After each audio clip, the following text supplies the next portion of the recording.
W- Welcome back to the Movement is Medicine podcast. Do you guys have the same armband for your Apple Watches? Mine's orange, so that's better. Mine's green. But it's the same thing. Yeah. Okay. But mine's better.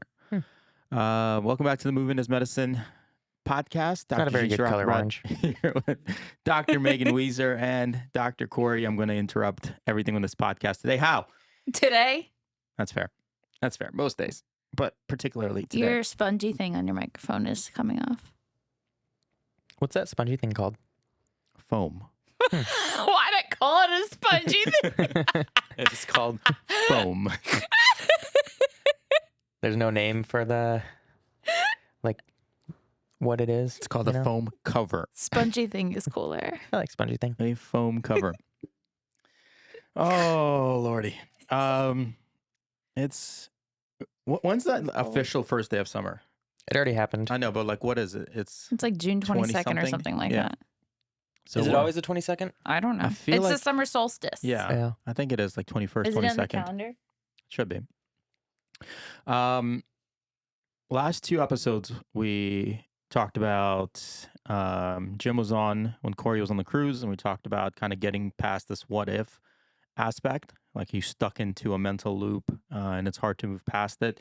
Last episode we talked about weight Yeah. loss, which I mean that's an important topic, and we'll get more into it. I would love to have a licensed dietitian come on and like get more into the depth and nuance of weight I loss. think they are registered dietitians, not licensed. What's a licensed nutritionist?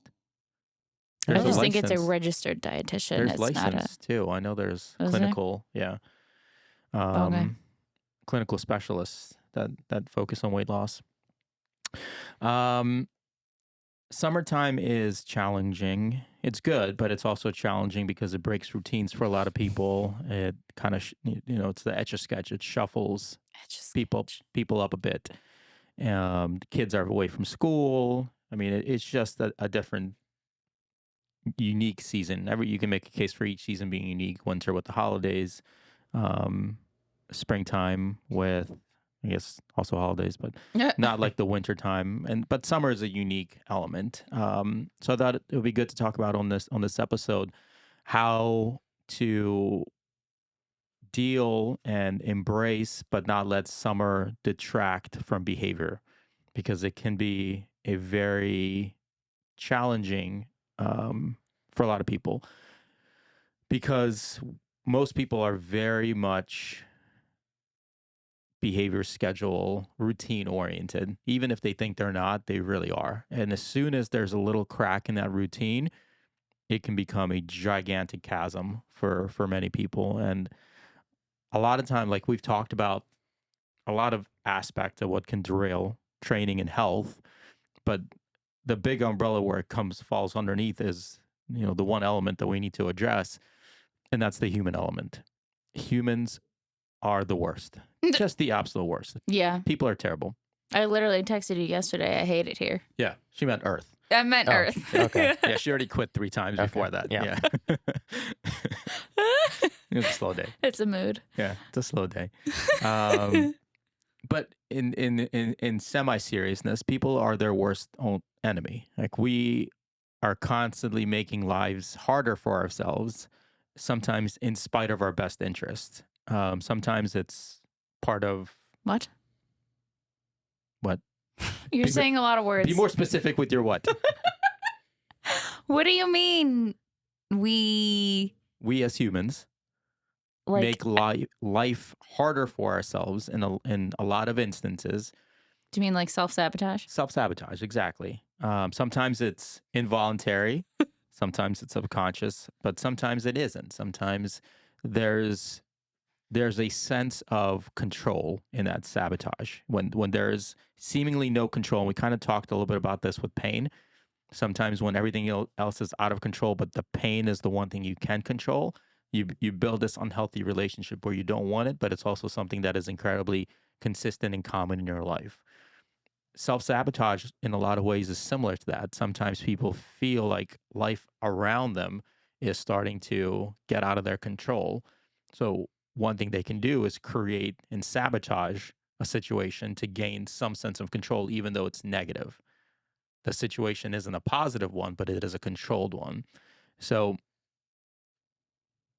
most people kind of come at things with things they don't want or things they may lose. Um, like when people first come to recharge, oftentimes they're like, well, I don't want to do this because it might hurt, or I want to lose this, or I don't want that, versus flipping it and saying, here's I what I'd want, like to yeah. gain. Right. So it's scarcity versus growth mindset. Mm-hmm. So I thought it'd be good to just to chat about from maybe some global aspects, but also maybe some specific ways, knowing that summer is a challenge. Vacations, disrupted routines, um, eating habits changing, right? Some ways to approach it with grace, because there's a lot of times people are like, they did it and then they beat themselves up for it. Like they ate something poorly, or they had a couple days of poor eating, or they didn't get into training. And Mm-hmm. then they go, okay, well, it's Thursday. I already didn't work out. Well, next week is Monday. So it's a fresh week. I'll start fresh. As if your body knows anything about schedules. Like your body Yeah. doesn't understand calendars. Also, you're forgoing a whole 4 days of being able to do something that you're putting it off for no reason. Yeah. So I thought this would be just put it out there for people, right? Like that one, you're not special. I'm sorry, you're not. You're, I you're, am. you're Me too. aside from people in this room, you're not special. And I mean that in the nicest, kindest, most loving way possible. No, you're right though. I know. Like, I usually am. Correct. no, you're. I'm going to play that clip on loop over and over and over again. Thank you for that soundbite. Carry on. Shit. Carry on. I was gonna say, like, I don't know, when people are overwhelmed or they're going through a lot, I feel like they get hyper focused on it just being a them problem, Mm-hmm. and it's not. Everybody has a lot going on in different seasons of life and different contexts, and I think different people will handle adversity or overwhelming feelings differently. But I don't know. All Yeah. that to say, I agree. Yeah. I You're not the only one going through what you're going through. absolutely not. And It may seem like that when you look at social media, and Yes. I know that's heavily talked about, but very few people post the negative things in life. They always Yeah. post the picnic that they went on with their spouse, or the championship game that their kid just won, or all these wonderful things. And It's a highlight reel. yeah, and it's easy for someone to sit back and see all these things from all of their Facebook friends, scrolling and scrolling and scrolling of all these good things, and thinking, wow, none of this stuff is happening to me. I have all of these negative things going on in my life. So that it's tough. We have a losing battle with things like that. absolutely, there's a quote. I'm going to paraphrase because I don't know specifically if this is it, but it's by Daniel Kahneman from he's a renowned. I think he's a psychologist, research psychologist. He wrote I Thinking know the Fast and Slow. name. You wrote what? Thinking Fast and Slow. But in I think it's actually in that book, he said, nothing is as important as you think it is when you are thinking about it. Yeah. Is that from David Kahneman? Daniel Kahneman, yeah. Daniel, whatever his name is. Okay. Yep. I've heard that quote. Yeah. And I think that's, that it kind of brings in some availability bias, but it also just, it speaks to the human mind that the brain is designed to constantly assess threat and danger because that's impacts survival. And our brains are still kind of that in evolutionary mode. So Primitive. 40,000 years to now is pretty much the same thing for our brains. So this fight or flight survival instinct 40,000 years ago was like, you're literally going to die. And today it's, you didn't get enough social media likes. And again, I'm generalizing. It could be something bad, right? It could be bankruptcy. It could be divorce. It could be pain. It could be losing a job, not having the job you want, right? What am I doing with my life, my career? Did I waste the opportunity? Right? What am I supposed to be doing on this earth? Like existential issues. It's all threat, and people go through it. But it could be as something as I haven't worked out in 6 weeks, or I put on weight, or it doesn't matter, right? But for the brain, it's still the same thing, threat. Yeah. And I think people need kind of break through that loop sometimes. And hopefully, like, we can give him some strategies on this podcast of how to move forward. What do you guys think? What do you do when you're in a funk like that? Oh God, don't talk to me. Overdose on caffeine. Cheers, brother. Not all drugs are bad. Oh my God. By the way, I've yet to overdose on caffeine. Yeah, I've read it's possible, but it's like, But what would even be considered overdosing on caffeine? Isn't Heart that a exploding. different yeah, like you threshold for different people? You die. die. Yeah, you'd probably die. I'm guessing overdose on caffeine would be a panic attack. That you stimulate your heart so much that it goes Or into like anxiety, arrhythmia yeah. and you have a panic attack. Hmm. That would be my guess. What do you guys think? How do you go from this scarcity mindset of here's everything I'm not doing and losing to how do I gain? So we're not talking about summer now. I mean, summer is a season yeah. that happens to a lot of people. I think most people don't expect it in the summer because you have like this kid reflex of, oh, school's out, summer is awesome. And then you're like, oh, I'm an adult. There's work and bills and kids and things that I can't do for myself. It's just more load and management that I have to deal with. What do you guys think? Ask the question again. Yeah, because we don't have that. We don't experience that too much. We don't have kids. We don't have a job that we have the summers off, like a teacher or something. Yeah, but you work with people. What was the How do initial you help question? people move past this? Here's everything wrong and how I'm losing and things I'm missing. To here's how you move forward. Here's how you start to gain control and feel like you are growing something instead of losing things. I go back to typically keeping like a gratitude journal, either mentally or an actual journal, because then it from like a scientific perspective, it like literally does rewire your brain over 100%. time. Yeah. But it shifts it shifts the mindset from thinking I don't have all of this to thinking, okay, what do I have and what am I genuinely thankful for? And then it like, I don't know. I think it changes the way your brain kind of audits, either whether that be the day or the week or whatever. You're kind of looking at what you have and what you feel good about, even if it's something as simple as like, I don't know, a cold brew from Starbucks. Yeah, like absolutely. you start to kind of like romanticize every little aspect of your life because you're looking for any little positive. And like that's actually worked for me in the past. Yeah. So I usually try really to go good. back to that. Yep. That's contextual reframing. So with contextual reframing. I heard you. Contextual reframing. So you write down what you're thinking in the moment, like with high emotional impact. That you don't audit or edit as you're writing. You just let it out. Then you close it. Then you take a step away, and then you reread it. And then when you read it, it starts to reframe through context of, wow, here's this emotional, all the emotion, which is not linked to words in any way, right? Our limbic system has no wiring to our logic in the brain. So then when you read it, you start to reframe through context of, here's how I was in an emotional state. And then when you read it, you start to see the person differently, and you start to see yourself differently. Like, oh, that makes a lot of sense. And then you start to feel different because the context is different as you read it. I think I gave you guys an example once. I think it was actually on this podcast. Road rage? Yeah, the road rage. That's same exact thing, right? When I was so frustrated what had happened and I saw the person in front of me yelling at the car, and I just started laughing. I'm like, if that was This me idiot. seeing myself, yeah, it's like, wow, that would be so stupid to just arbitrarily yell in your car at the person, and I just literally started laughing. And that's very much the same thing. You diffuse the situation by kind of stepping away from it and looking at it from a third person perspective. I don't know if it's exactly what you're asking us to do, but Carrie and I started doing something recently, talking about a rose and a thorn of our day. I don't express my emotions very well.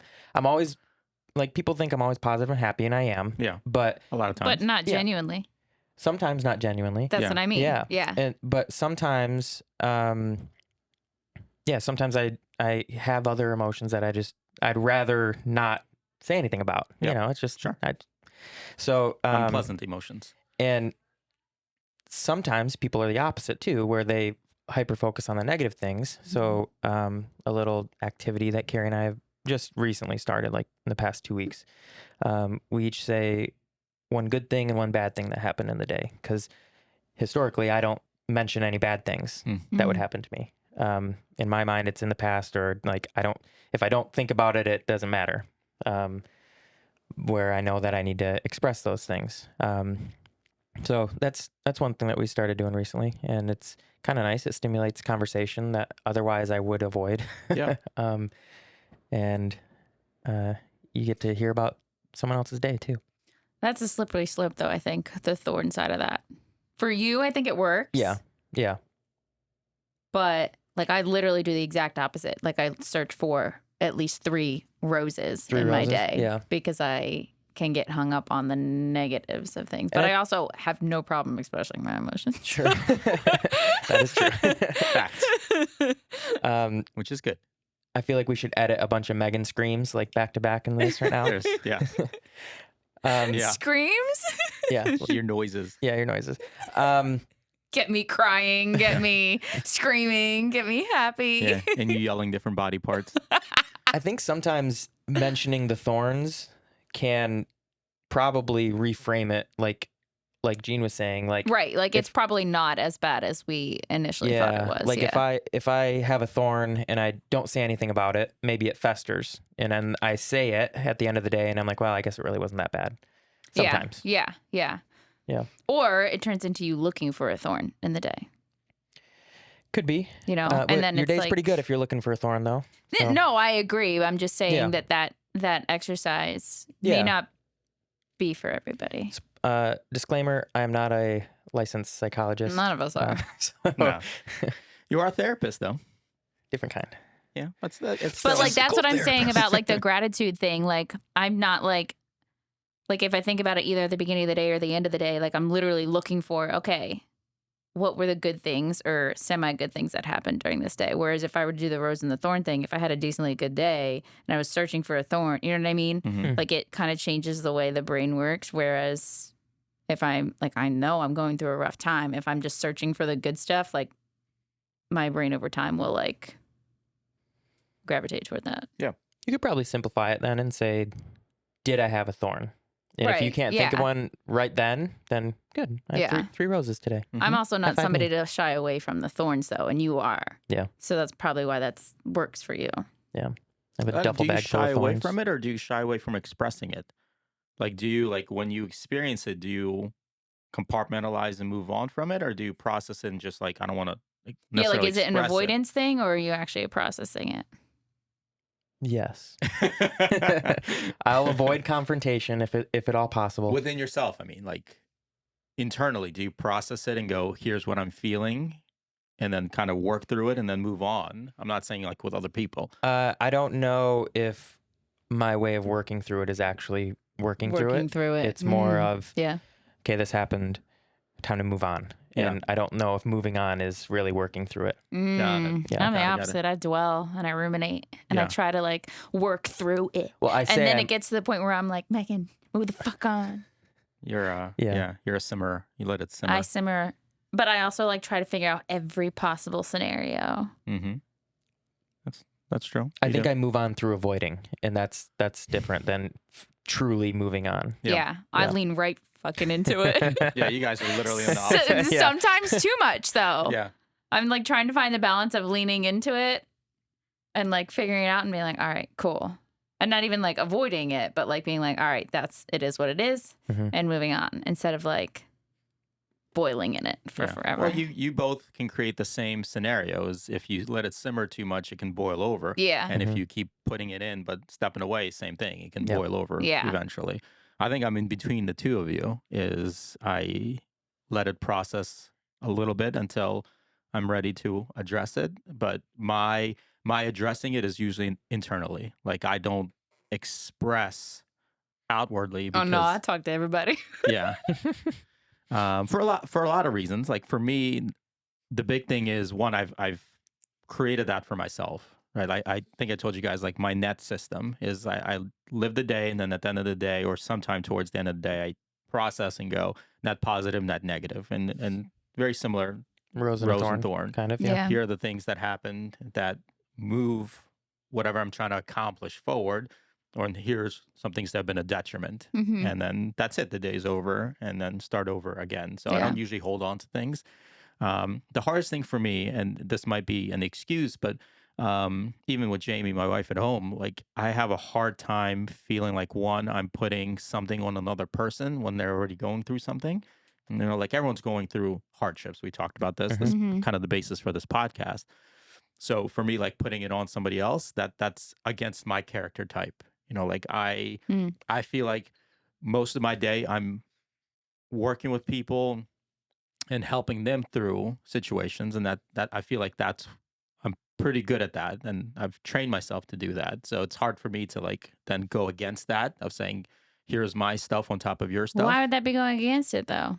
I don't know. Like I feel like it's because I feel like I've gotten good at working through my own stuff too, you know, and then helping others is what I feel like I'm best at versus expressing Yeah. my stuff. But the other thing, the hardest thing for me is context. I feel like if I truly want to tell somebody the things that I'm going on through here, that I have to explain all of this behind it, Mm. all the narrative, the context that led up to this point. And to me, that's it. Just feels exhausting thinking about it. And Well, that's fair. I mean, I feel like a never lot of mind. people Keep are the going. same. That if the reason they don't talk about the hardship is they feel like people will not understand.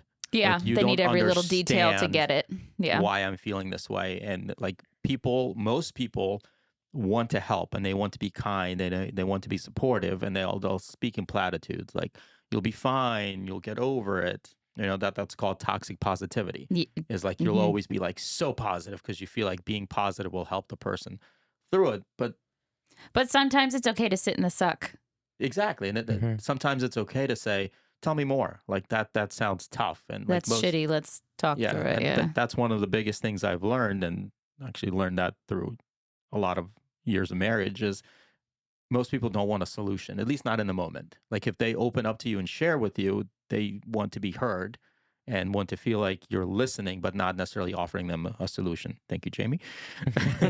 And I'm still not great at that, at least in marriage, but I'm a lot better at that in my professional sense.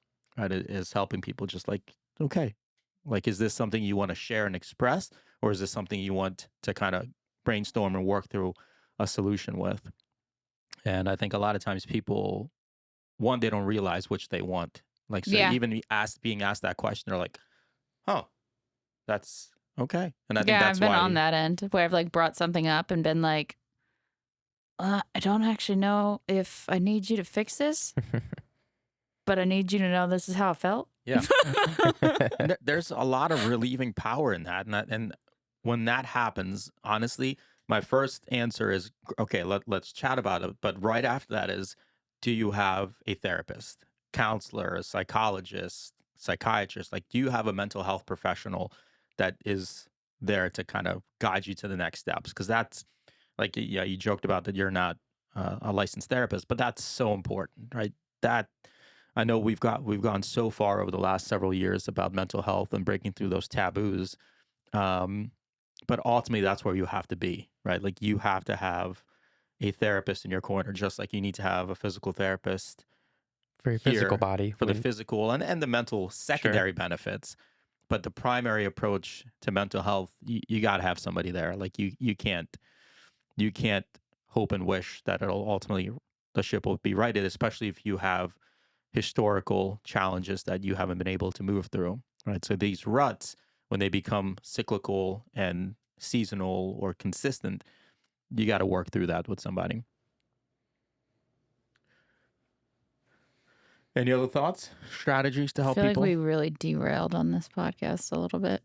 No, I think ultimately that's what it comes down to, right? Like it's understanding the pattern. So if summer is derailing for you and you feel like almost by happenstance that you get back on track, that maybe it's getting back into a routine when fall comes around, but usually it's not necessarily the change in seasons, it's a change period forcing you to shift perspectives.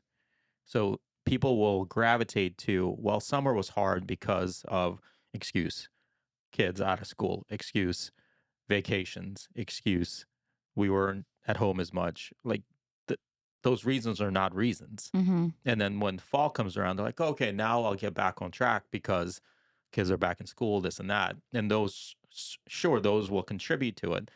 But what you are is just using a crutch, a mental crutch to shift yourself into that by giving yourself an excuse that, well, okay, now something changes. Same thing with New Year's, right? Oh, it's New Year's now. It's a new year. I'll start again because it's a fresh start. That's all man-made psychological um, situations that we create for ourselves, right? Those are just all pure biases and logical fallacies that we use. So I think if you go into it, like you said, into this going, okay, I do this every year, or I have periods where I just feel down or depressed or anxious or whatever it is. Um, and I think most people don't want to call it depression because, I mean, that's a clinical diagnosis, but it is. Some people have high functioning depression where they can live day and day life, but inside there is no joy, there is no purpose, there is no moving forward, and they just kind of bring it down. And then the brain opens up like the brain should to all the negatives because that keeps you alive. Right? Our brains are designed to be depressed because that's where danger happens. There is no danger when you're happy and you're thriving. Your brain's like, all right, that's fine, good, live your life. But we're kind of pre-designed, unfortunately, to assess danger and be negative because that creates a scenario of life. Um, so I think you have to. Here's the big takeaway: you have to volitionally try to find opportunities for growth mindset, for benefiting, for positives, because it's so much easier and more natural to go the other way. Here's what's wrong. Here's why I can't do it. Here's all the hardships that face me. And I think most people just go into that versus the opposite. So giving them just small steps, like what are some small steps? Let's finish with that and we're finish where we started. What are some of the smallest steps people can do to start going into the positive versus going down the slope of negative? Spend time with friends. That's a good one. So you talk about journaling, spend time with friends, even though everything in your brain might be like, well, they're going to ask me things. There might be toxic positivity. Find better friends. No, but that's your friends can be fine, but we do this all the time, right? We create the narratives of worst case scenarios Yeah. instead of doing it and being pleasantly surprised by, oh, this is why I actually have these friends in the first place. Yeah. You know? Yeah, if it happens, then yeah, find new friends. But let people surprise you with the positive. Yes, people are the worst. We covered this, but your people are not, right? There's a reason you surround yourself with the people you do because those people are usually not the worst. What do you think? You got anything? No, the only thing I can think of is start somewhere, whatever that somewhere is. If you're down because you haven't worked out in a while, go for a walk. If you're down because of eating habits, make one small change. Mm-hmm. The snowball effect is powerful, and one small thing that seems minuscule now can build and lead to the next thing and the next thing, and then next thing you're 2 weeks later, you're in a better place. you're out of that rut. Yeah. I liked your phrase when we were joking around about your eating habits. Subtraction by addition. Yeah. Right. But adding something that will ultimately cause something to drop off. And I totally agree with that. Just smallest steps. And it's called off ramps. So what that means is I was going to call it the aggregation of marginal gains. what? The aggregation of marginal gains. I heard you. I have big, I heard you. How's it feel, huh? like 1% better. It's a small change that aggregates over time. Yeah. If I weigh 100 pounds, Okay. Yeah. Per butt cheek. if I weigh 99 pounds and I eat a pound of nachos, am I now 1% nacho?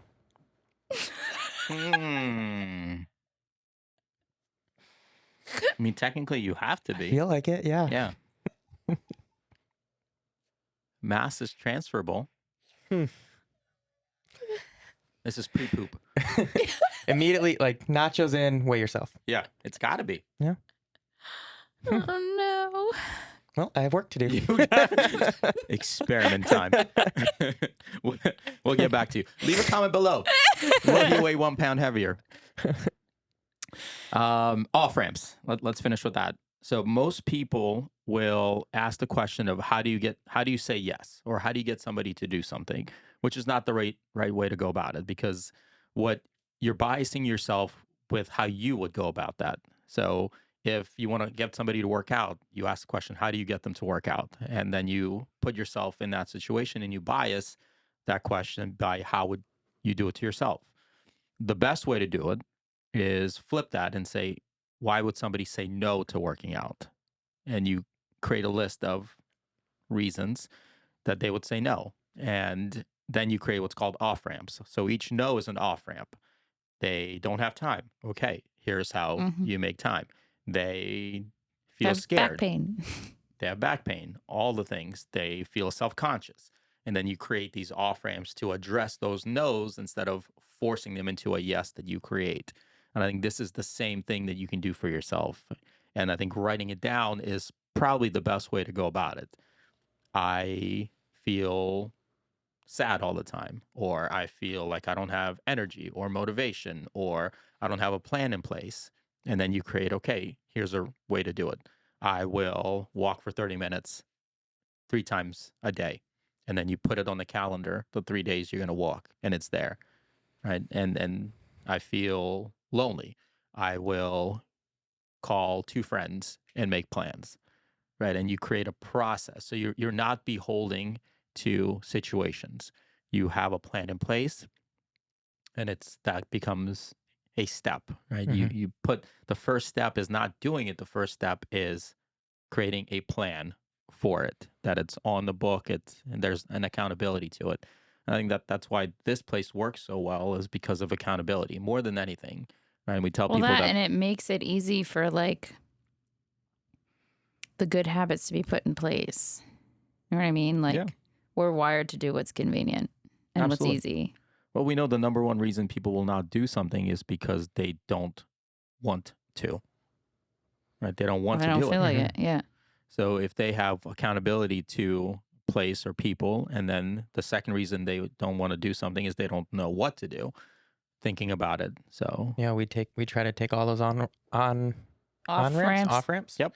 All those off ramps away by telling you what to do and when to do it and how many of that to do. Yep. While doing it with your friends and in an environment that is supportive. yeah, Like, wow. and fun. I And mean, fun. that to me that's probably, and it's an entire different conversation, but I think the biggest detriment to enjoying life is that as you become an adult and the further you go, the less fun you have in life.